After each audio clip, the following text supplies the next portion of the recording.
அவர் கிருபை என்றும் உள்ளது. கர்த்தரை துதியுங்கள், அவர் நல்லவர், அவர் கிருபை என்றும் உள்ளது. எப்போதெல்லாம் நாம் அவரை துதிக்க வேண்டும், அவர் எப்படி நமக்கு நல்லவராய் இருக்கிறார், எப்படி அவர் கிருபை நிறைந்தவராய் இருக்கிறார் என்றெல்லாம் இந்த சங்கீதத்தின் மூலம் நாம் பார்க்க போகிறோம். 5ஆம் வசனம் வாசிங்க.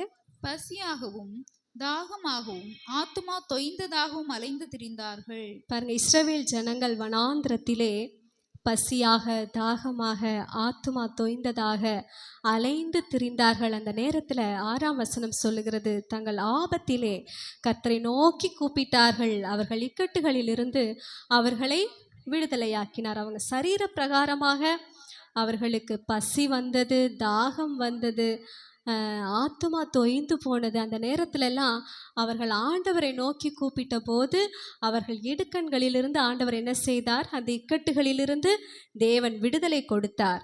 7ஆம் வசனம் சொல்லுகிறது, தாபரிக்கும் ஊருக்கு போய் சேர அவர்களை செவையான வழியிலே நடத்தினார். தவணமுள்ள ஆத்துமாவை கர்த்தர் திருப்தியாக்கி பசியுள்ள ஆத்துமாவை நன்மையினால் நிரப்புகிறார். பாருங்க, முதலாவது அவர்களுக்கு ஒரு சரீரத்திலே வந்த பசி. ஆனால் இந்த வசனத்தில் 8ஆம் வசனத்திலே சொல்லப்பட்டிருக்கிறது, தங்கள் ஆத்துமாவை கர்த்தர் திருப்தியாக்கி பசியுள்ள ஆத்துமாவை நன்மையினால் நிரப்புகிறார். பாருங்க, எதில் பசி வந்தது? ஆத்துமாவிலே பசி. மத்தேயு 5:6 எடுத்து வாசிங்க.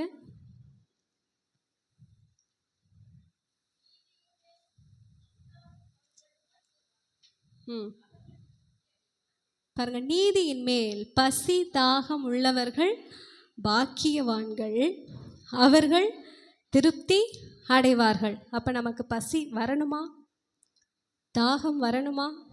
ஒரு சரீரத்தில் உலக பிரகாரமாக நம்ம வாழ்கிறோம் இல்லையா, இந்த சரீரத்தில் பசி வரணும். அப்படி தானே, நம்முடைய சரீரத்தில் பசி வரணும், தாகம் வரணும். அப்போ தான் அது நல்ல சரீரம், நாம் சாப்பிடுகிற உணவு நல்லா டைஜஸ்ட் ஆகுதுன்னு அர்த்தம் இல்லை? ஒருவேளை பசியே இல்லை ஒரு மனுஷனுக்கு, தாகமே இல்லை அப்படின்னா என்ன அர்த்தம்? அந்த சரீரம் ஒன்றா மரித்ததாக இருக்கலாம், இல்லைன்னா அதில் ஏதோ வியாதிகள் இருக்குது. அதனால சிலருக்கு பாருங்கள் பசியே இருக்காது. அப்போ அந்த சரீரத்தில் என்ன இருக்குன்னு அர்த்தம்? வியாதிகள் இருக்குது அப்படின்னு அர்த்தம் இல்லையா? அதே போல் நம்முடைய ஆத்துமாவில் நமக்கு என்ன வரணும்? பசி வரணும், தாகம் வரணும். அப்படி இல்லை அப்படின்னா நம்முடைய ஆத்மாவில் எந்த விதமான பசியும் தாகமும் நமக்கு இல்லை, ஆண்டவர் மேலே எந்த ஒரு வாஞ்சையுமே இல்லை அப்படின்னா நம்ம ஆவிக்குரிய மரணத்தில் இருக்கிறோம் என்று அர்த்தம். ஆனால் ஆண்டவர் என்ன விரும்புகிறார்? நீதியின் மேல் பசி தாகம் உள்ளவர்களாக நாம் இருக்கணும்னு விரும்புகிறார். அப்படிப்பட்டவர்கள்தான் பாக்கியவான்கள். அவர்களுக்கு ஆண்டவர் என்ன செய்கிறார்? திருப்தியை கொடுக்கிறார். தவணமுள்ள ஆத்துமாவை கர்த்தர் திருப்தியாக்கி பசியுள்ள ஆத்துமாவை நன்மையினால் நிரப்புகிறார். பாருங்க, 1 பேதுரு 2ஆம் அதிகாரம் 21ஆம் வசனத்தை எடுத்து வாசிங்க. 1 பேதுரு 2:21. இதற்காக நீங்கள் அழைக்கப்பட்டும் இருக்கிறீர்கள், ஏனெனில் கிறிஸ்துவும் உங்களுக்காக பாடுபட்டு நீங்கள் தம்முடைய அடிச்சுவடுகளை தொடர்ந்து வரும்படி உங்களுக்கு மாதிரியை பின் வைத்து போனார். பாருங்க, எது நீதியின் மேல் பசி தாகம் அப்படின்னா இயேசு கிறிஸ்துவின் அடிச்சுவடுகளை நாம் என்ன செய்யணும்? பின்பற்ற வேண்டும். அதற்காகவே அவர் இந்த உலகத்திற்கு வந்து நமக்கு வாழ்ந்து காட்டியிருக்கிறார். அவர் எந்த பாதையில் நடந்தாரோ அதே போல நாமும் நடக்க வேண்டும். 24ஆம் வசனம் வாசிங்க.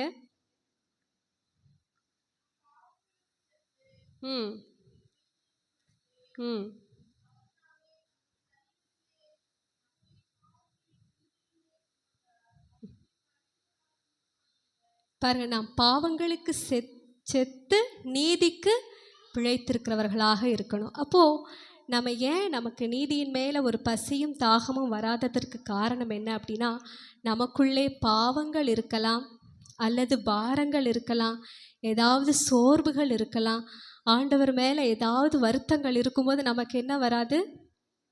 எல்லாரும் இங்கே கவனிங்க, என்ன வருகிறதில்ல? ஒரு நீதியின் மேலே பசியும் தாகமும் வருகிறதில்ல. நம்ம எத்தனை பேர் இந்த வேதத்தை ஒரு நாள் ஆசையாக நம்ம வாஞ்சித்து வாசிக்கிறோம்? எத்தனை பேர் தனித்திருந்து நாம் ஜெபிக்கிறோம், தேவனோடு கூட நாம் உறவாடுகிறோம். நாம் பாவத்திற்கு மரித்து நீதிக்கு பிழைக்கிறவர்களாக இருந்தோம் அப்படின்னா நம்மில் என்ன இருக்கும்? தனிப்பட்ட வாழ்க்கையில் தேவனோடு கூட ஒரு தொடர்ச்சியான ஒரு உறவு, அவருடைய வார்த்தையின் மேல் ஒரு தாகம், அவருடைய வார்த்தையின் மேல் ஒரு பசி இருக்கும். பாருங்கள், பிலிப்பியர் 3ஆம் அதிகாரம் 12ஆம் வசனத்தை எடுத்து வாசிக்கலாமா? பிள்ளைகள் எல்லாரும் இங்கே கவனிங்க, எடுங்க. பிலிப்பியர் 3ஆம் அதிகாரம் 12ஆம் வசனம். ம் ம் ம் ம் ம் ம் பாருங்க, இயேசுவை நாம் எப்படி தொடரணுமா? எல்லாரும் சொல்லுங்க பார்க்கலாம். ஆசையாய் தொடர வேண்டும். எப்படி தொடர வேண்டும்? ஆசையாய் தொடர வேண்டும். ஏதோ தேவைக்காக ஆண்டவரை பின்பற்றுகிறது இல்லை. ஆண்டவரை நாம் எப்படி தேட வேண்டும்? ஆசையாய் நாம் தேட வேண்டும். பாருங்க, அப்படி ஆத்துமாவில் பசியும் தாகம் உள்ளவர்களை ஆண்டவர் என்ன செய்கிறார்? திருப்தி ஆக்குகிறார், நன்மையினால் நிரப்புகிறார். 9ஆம் வசனம் வாசிங்க.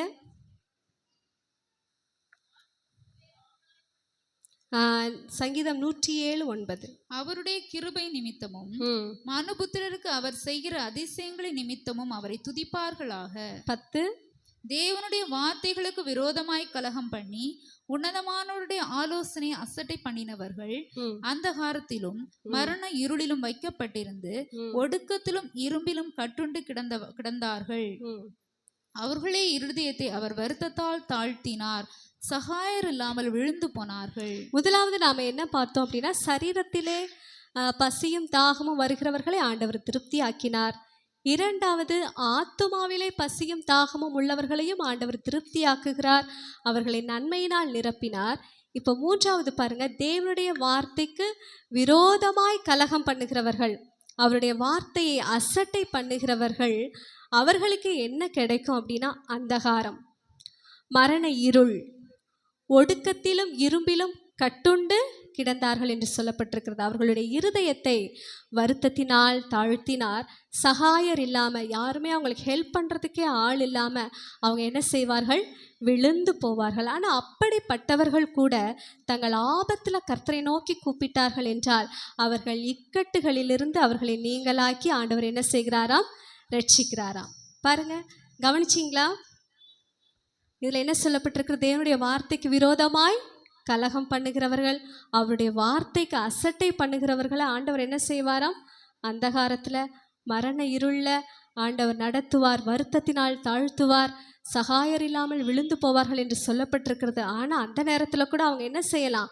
ஆண்டவரை நோக்கி கூப்பிட்டார்கள் என்றால் அந்த இக்கட்டிலிருந்தும் ஆண்டவர் என்ன செய்கிறார்? விடுதலை கொடுக்கிறார். அதனால தான் முதலாவது வசனமே சொல்லப்பட்டிருக்கிறது, அவர் நல்லவர், அவர் கிருபை என்றும் உள்ளது. நம்ம எப்போ கூப்பிட்டாலும் ஆண்டவர் என்ன செய்கிறார்? நமக்கு மனது இறங்குகிற தேவனாக இருக்கிறார். அவர் எப்படி விடுதலை கொடுக்கிறார்? அவர் வெண்கல கதவுகளை உடைத்து இருப்பு தாழ்பாள்களை முறித்தார் என்று அவருடைய கிருபை நிமித்தமும் மனுபுத்திரருக்கு அவர் செய்கிற அதிசயங்களின் நிமித்தமும் அவரை துதிப்பார்களாக. ஆனால் இந்த மாதிரி சூழ்நிலையிலிருந்து விடுதலை கிடைத்தவர்கள் எப்படி துதிப்பார்களாம்? அவருடைய அதிசயங்களின் நிமித்தம் ஆண்டவர் என்ன செய்வார்களாம்? அவர்கள் துதிப்பார்கள் என்று சொல்லப்பட்டிருக்கிறது. 17ஆம் வசனத்தில் இன்னொரு ஒரு சிலரை குறித்து சொல்லப்பட்டிருக்கு பாருங்க. நிர்மூடர், அவர்கள் தங்கள் பாதக மார்க்கத்தாலும் தங்கள் அக்கிரமங்களாலும் நோய் கொண்டு ஒடுங்கி போகிறார்கள். நிர்மூடர், துன்மார்க்கர், ஆண்டவரை அறியாத ஜனங்கள், அவர்கள் தங்கள் அக்கிரமங்களினாலே நோய் கொண்டு ஒடுங்கி போகிறார்கள். ஆனால் அப்படிப்பட்ட சூழ்நிலையிலும் அவர்கள் ஆத்துமா தேவனை நோக்கி கூப்பிடுமானால் அவர்களையும் ஆண்டவர் என்ன செய்கிறார்? விடுதலையாக்குகிறார். 19ஆம் வசனம் சொல்லுகிறது, தங்கள் ஆபத்திலே கர்த்தரை நோக்கி கூப்பிடுகிறார்கள், அவர்கள் இக்கட்டுகளுக்கு அவர்களை நீங்களாக்கி ரட்சிக்கிறார். அவர்கள் எப்படி ஒடுக்கப்பட்டிருக்கிறார்கள்? நோயினால் ஒடுக்கப்பட்டிருக்கிறார்கள். அவர்களை எப்படி ஆண்டவர் குணமாக்குவாராம்? தன்னுடைய வசனத்தை அனுப்பி ஆண்டவர் என்ன செய்வாராம்? குணமாக்குவாராம். மனுஷன் அப்பத்தினாலே மாத்திரமல்ல தேவனுடைய வாயிலிருந்து புறப்படுகிற ஒவ்வொரு வார்த்தையினாலும் பிழைப்பான் என்று சொல்லப்பட்டிருக்குது. ஆனால் பாருங்க, ஒவ்வொரு விதமான ஜனங்களுக்கும் ஒவ்வொரு விதமாக ஆண்டவர் விடுதலையை கொடுக்கிறதை இந்த சங்கீதத்தின் மூலம் நாம் பார்க்கிறோம். இந்த சங்கீதத்திலிருந்து நாம் அறிந்து கொள்ளுகிற காரியம் என்ன அப்படின்னா, எந்த சூழ்நிலையில் இருந்தாலும் நாம் ஆண்டவரை நோக்கி கூப்பிடும்போது அவர் நமக்கு என்ன செய்கிற தேவனாக இருக்கிறார்? இறங்குகிற தேவனாக இருக்கிறார். கர்த்தர் நல்லவர். அவரை நாம் எப்பொழுதும் நாம் துதிக்க வேண்டும். அவர் மேல் நாம் பசி தாகம் உள்ளவர்களாய் அவரை நாம் ஆசையாய் தொடர வேண்டும். கர்த்தர் நம்மை ஆசீர்வதிப்பாராக.